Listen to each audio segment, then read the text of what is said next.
বেলা 1:40 অ্যাম্বুলেন্সে করে আরাফাত রহমান কোকোর কফিন আনা হয় খালেদা জিয়ার গুলশান কার্যালয়ে। দোতলায় অপেক্ষায় ছিলেন শোকাচ্ছন্ন বেগম খালেদা জিয়া। মরদেহ আসার কিছুক্ষণ পরেই দুই ভাইয়ের স্ত্রী সহ খালেদা জিয়া নেমে আসেন নিচতলায়। ঘিয়ে রঙের শাড়ি পরা বেগম জিয়া বসে থাকেন কফিনের সামনে।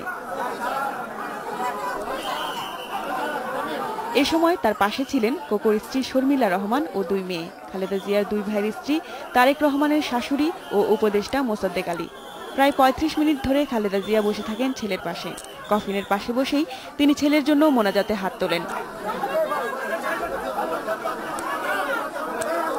পরিবারের সদস্যদের শেষবার দেখার জন্য কোকোর কফিন ওই ঘরে রাখা হয় প্রায় ১ ঘন্টা।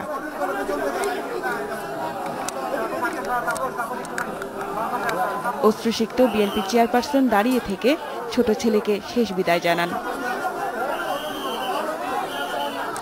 খাদিজাতুল কোবরা, ইন্ডিপেন্ডেন্ট নিউজ,